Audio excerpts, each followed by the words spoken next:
Okay. 77th take of day 4, 10 days to renew, exercise. All right. So exercise is important. Exercise is very important. We know exercise is important. Exercise is important. Exercise is important. So we've heard it 1,000 times. It doesn't mean that it makes it easy to fit it into our lives. It doesn't mean that we necessarily all feel like we have the ability, the wherewithal, the knowledge to get out and exercise all the time. But exercise is important. It's incredibly important. So let's talk about why. So the program 10 Days to Renew this year has a focus on longevity. So when we're talking about longevity, we're talking about what does that last decade of life look like? What investments are we making now? And how do we get to that point with really good quality of life?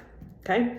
So a few things matter here. One that matters is your VO2 max. We'll talk about what that is, and your ability to move and bear weight. Those things matter now. So whatever age you are right now, those things matter in terms of your ability to experience that, fantastic health in that last decade of life. So VO2 max is a measurement of your cardiovascular fitness. So how well does your heart pump blood through your body? And then your ability to bear weight is incredibly important because that's how your bones stay strong. So your bones stay strong because you load them. So it's this thing called Wolff's Law. Basically what Wolff's Law says is that a structure will deform to the strain that it's put under. So when you strain your bones, when you strain your body by moving heavy weights, the bones get stronger. So if you look at really one of the number one markers of health, right? One of them we do in the clinic. So one of them is something called HRV, where we can actually measure where where your stress response is, right? So we can see how resilient is your body, how adaptable is your body. So that's one measure. Another measure is how quickly you are either gaining or losing muscle mass. So after 40, we all start to lose muscle mass. And as we age, that up to a certain point, we lose, kind of exponentially more muscle mass. How quickly you are losing that muscle mass is directly correlated to the quality and the length of your life. So if you are, reduced muscular strength has been associated with increased risk of all-cause mortality. So whether it's cardiovascular or non-cardiovascular, if you are losing that muscle mass and not doing things to help maintain strong muscles and strong bones, then your risk of dying increases as your age progresses and as your muscle mass decreases substantially. If you have a hip fracture, which is something that is somewhat common for women, especially with osteopenia and osteoporosis, your risk of mortality after 1 year is somewhere from 13 to 60%. It is massive. Hip fractures are not a good thing. How do you prevent hip fractures? One of the things you need to do is you need to move heavy weights. So without spending too much more time on the importance of exercise, we need to look at how we incorporate exercise when it's not something that we're currently doing on a regular basis. So what's great about 10 Days to Renew is you get these short little snippets of exercise. So every day there's somewhere between 5 to 8 to 10 minutes of exercise, and then you repeat it to the amount of times that you're able to manage. I'll always give, most of the exercises are going to be 3 sets of 10, right? So I'll always give some outline with that. But now you have that in your toolbox. So now we just have to make it a habit.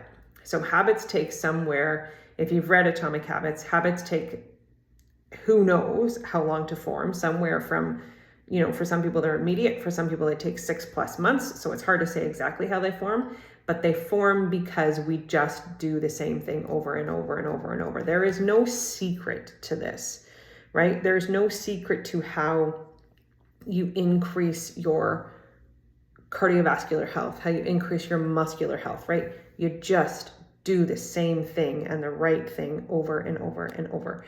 So one of the things we know for sure is one of the things that's not the right thing, especially as we age, is long duration intense cardiovascular activity. So for some people who are marathoners and their bodies are used to that, they run their marathons, but what they'll do on the other side of that is then they'll cross train, right? Where if they're not training for a race, they'll give their body a little bit of a break. When they are training for a race, they have days where they cross train.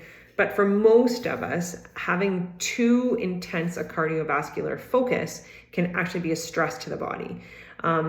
So one of the things when I'm meeting with a patient and we're looking at that stress score, we're looking at their HRV. If their HRV is very, very low, that's one of the things we talk about. Are you doing long duration intense cardiovascular activity? Although we definitely want to be doing cardio, we just don't want it to be to the point that it's depleting us, okay?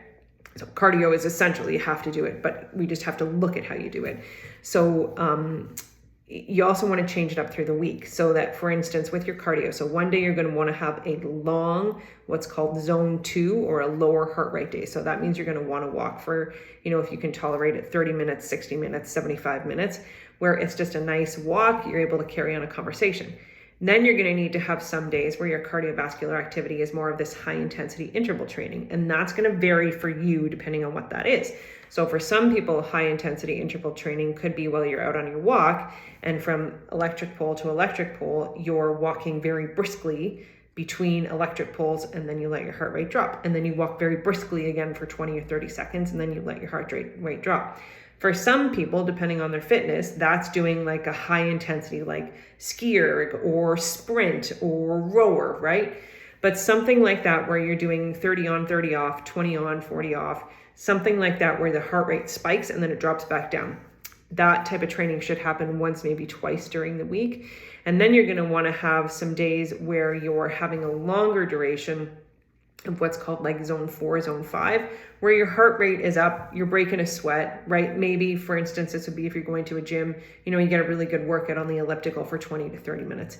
So again, it's variety here that matters a lot. So what you don't want to do is just do the same thing day in and day out. Our body responds to being stressed in different ways, and that variety of intensity is incredibly important.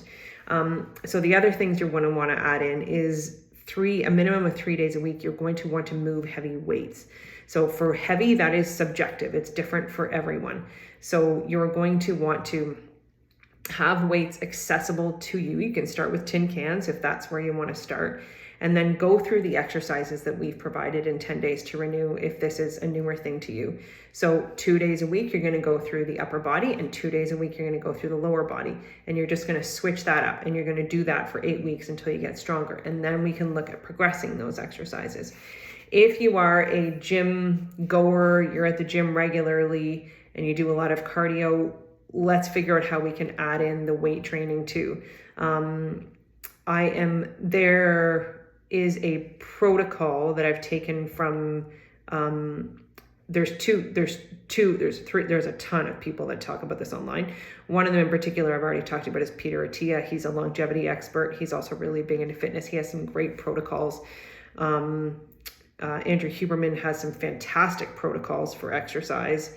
There's a whole bunch of people out there, David Sinclair, that look at how you use exercise and to the best way. And everyone says the same thing. You gotta move heavy weights at least a few times a week.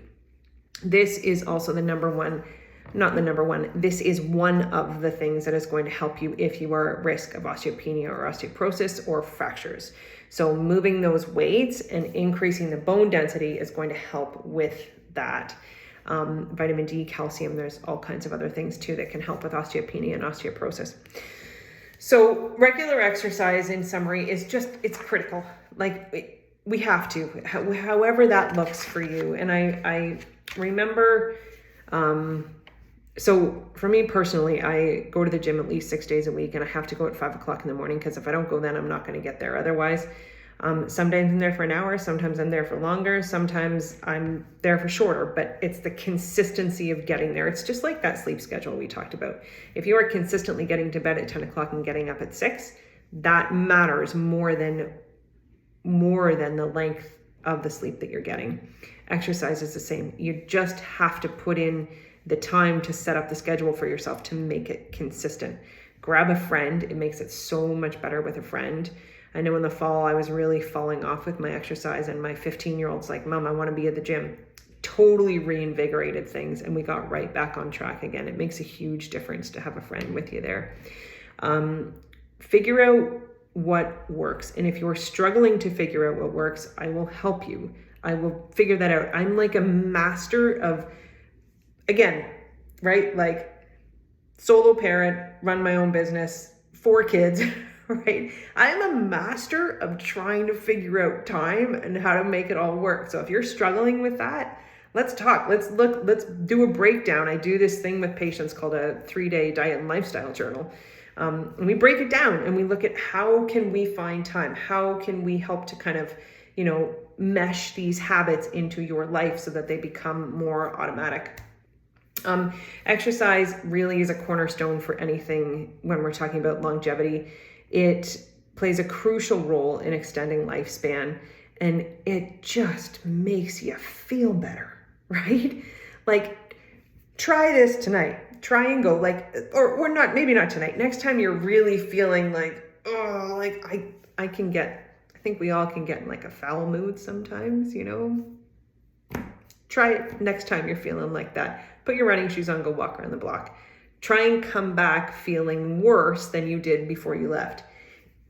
You can't, right? You're going to come back feeling better. And maybe it's only 5% better, but you're going to feel better. So,